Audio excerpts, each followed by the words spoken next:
इसमें ऐसा क्या है कि बार बार और अधिक सुनने की आवश्यकता है?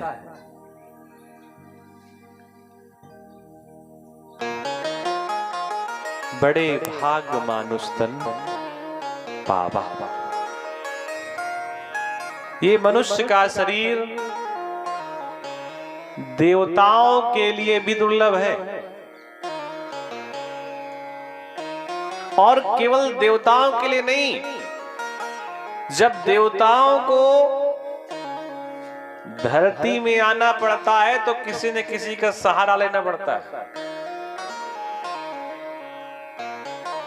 और उसमें भी मनुष्य का जो शरीर है, अगर वो भारतवर्ष की भूमि पर मिला है तो इससे बड़े सौभाग्य की बात और क्या हो सकती है। और उसमें मनुष्य का शरीर अगर गंगा यमुना के निकट मिले, सरयू के निकट मिले, चित्रकूट धाम के निकट मिले, तो भैया इससे बड़ी सुंदर बात क्या हो सकती है। मनुष्य का शरीर मिलना तो बड़े सौभाग्य की बात है, लेकिन सभी मनुष्य सौभाग्यशाली नहीं होते। जिस प्रकार बड़े भाग मानुष तन पावा, ठीक उसी प्रकार बड़े भाग पाइब सत संगा। मनुष्य का शरीर तो मिल जाना बड़ा आसान है, मिल गया। 84 लाख योनियों में भ्रमण करते करते आ गए, मनुष्य बन गए।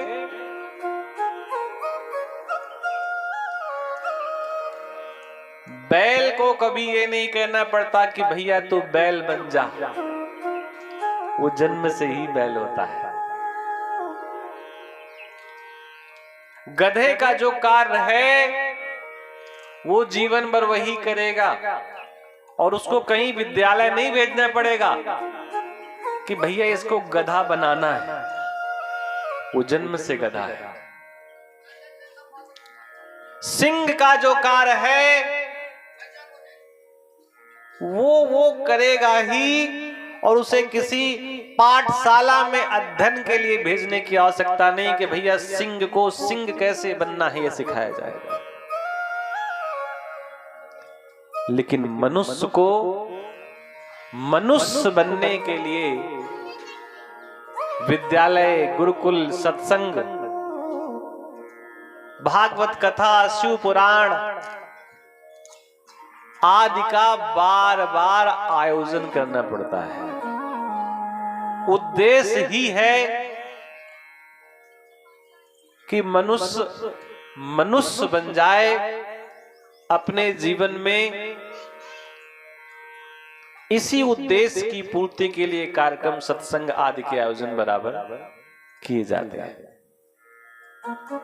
एक जगह कथा चल रही थी तो एक 60 साल के बूढ़े व्यक्ति आ गए, और जब पंडित जी एकांत में बैठे थे तो उनके पास गए, बोले पंडित जी कुछ हमें और सुनाओ। तो पंडित जी ने कहा कि आपकी उम्र तो लगभग 60 साल की है, क्या कभी सत्संग किया है आपने? तो 60 साल के व्यक्ति ने कहा कि महाराज 40 साल से अध्ययन कर रहे हैं पुराणों का, 40 साल से कथा सुन रहे हैं, कितनी बार भागवत सुन ली, कितनी बार शिव पुराण, कितनी बार राम कथा, कितनी बार हनुमंत कथा, हमको तो एक एक लाइन याद है, हमें तो सब याद है। तो महात्मा ने कहा फिर और क्या सुनना चाहते हैं? वही पुरानी बातें तो यहां पर भी हैं। और अगर तुम्हें पुराण की एक एक लाइन याद है, कथा याद है, सब कुछ याद है, तो सच सच बताओ अपने जीवन में कभी कुछ उतारा भी या केवल सुनते रहे? बहुत ध्यान से सुनना इस बातों को। आपने कथा सुनी तो उसे अपने जीवन में उतारा या केवल कथा सुनते रहे? कथा सुनने का तो मतलब कुछ ऐसा है कि एक व्यक्ति के घर में एक मटका रखा था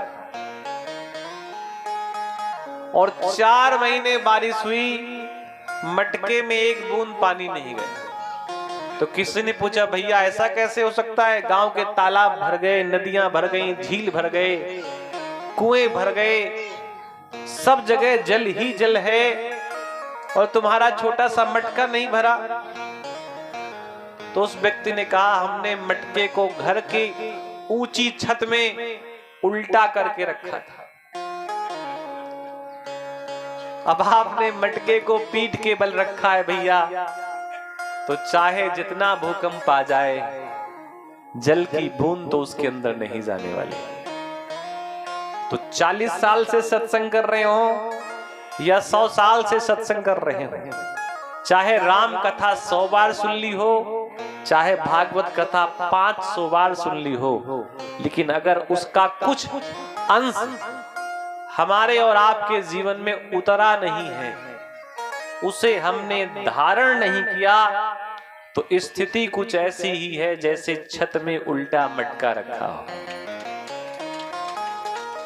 तो जरूरी ये नहीं है कि रात दिन कथा सुनी जाए, जरूरी ये है कि उसको अपने जीवन में थोड़ा सा उतारने का भी प्रयास किया जाए। मैंने प्रारंभ में कहा कि पशुओं को नहीं कहना पड़ता भैया पशु बन जा, मनुष्य को ही लोग बार बार कहते हैं भैया जब कुछ ना बन सके, कम से कम भगवान ना बन सके तो इंसान ही बन जा।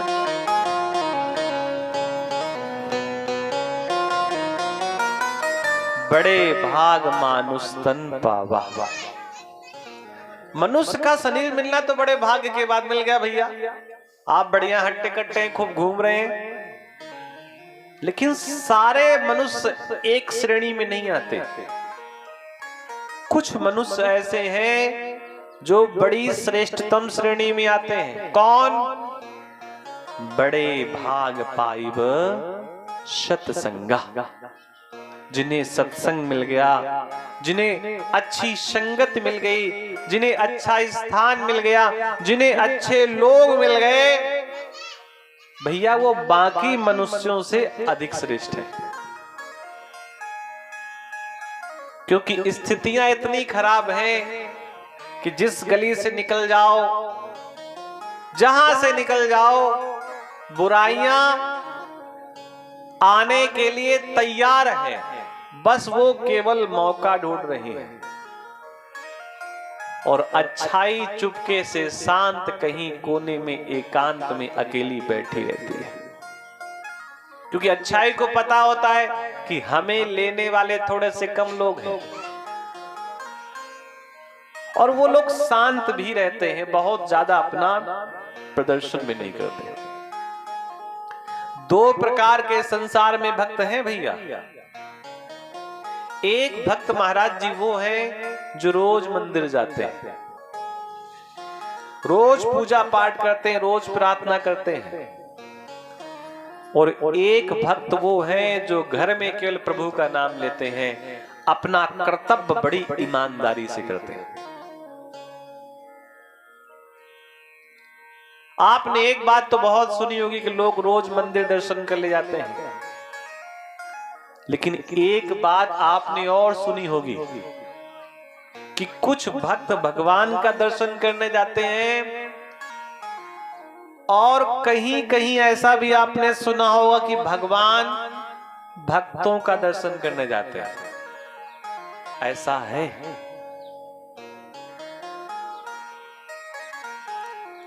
बड़े भागी अंगद हनुमाना,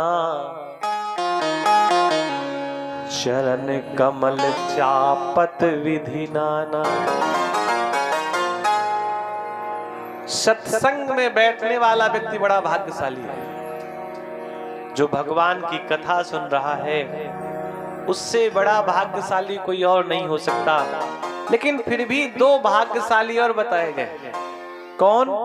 बड़ भागी अंगद हनुमाना।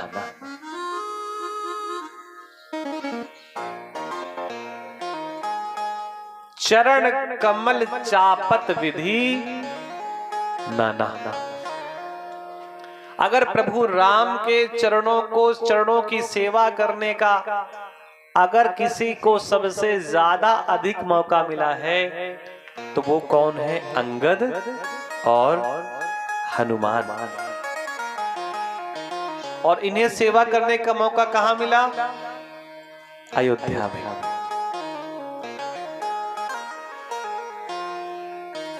एक एक प्रसंग को बड़ी बारीकी से सुनेंगे तो सब कुछ समझ में आएगा। अच्छा, अयोध्या में भी एक स्थिति ऐसी आई कि सुग्रीव को विदा किया गया, सबको विदा किया गया और अंगद को भी विदा किया गया। ये कहा गया कि भैया अब राम जी का राज्याभिषेक हो चुका है, अब सब लोग अपने अपने धाम को जाओ।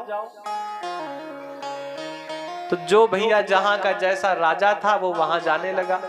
सुग्रीव भी अपने राज्य में वापस चले गए, विभीषण भी चले गए। अंगद का मन जाने का नहीं था, क्योंकि जिसे राम जी की सेवा करने का मौका मिले वो कौन जाएगा राजकुमार बनने के लिए।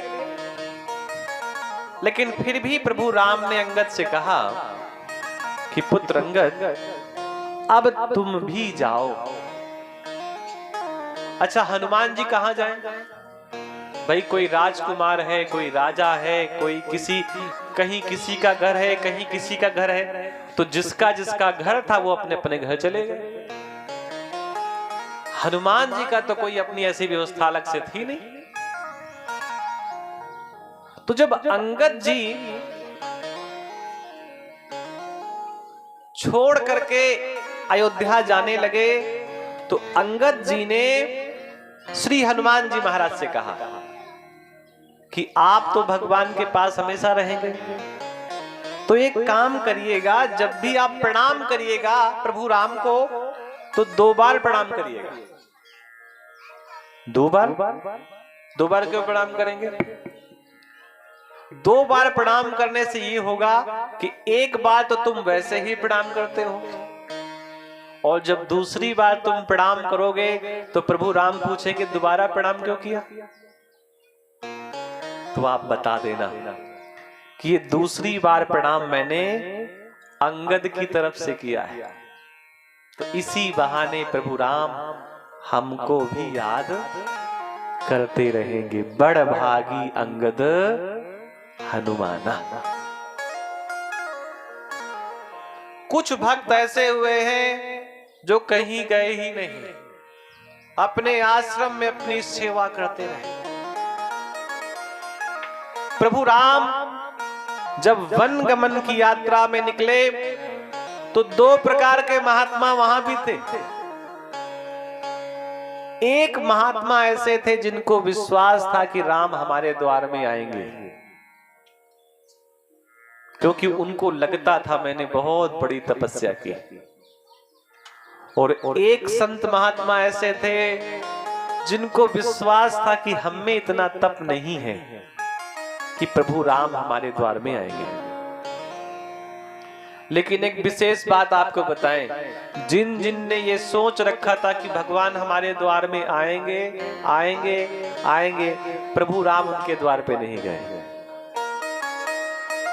और जिन्हें विश्वास था कि प्रभु नहीं आएंगे क्योंकि हम में इतना तप नहीं है, बल नहीं है, बुद्धि नहीं है, ज्ञान नहीं है, विवेक नहीं है, वहां प्रभु राम जरूर गए।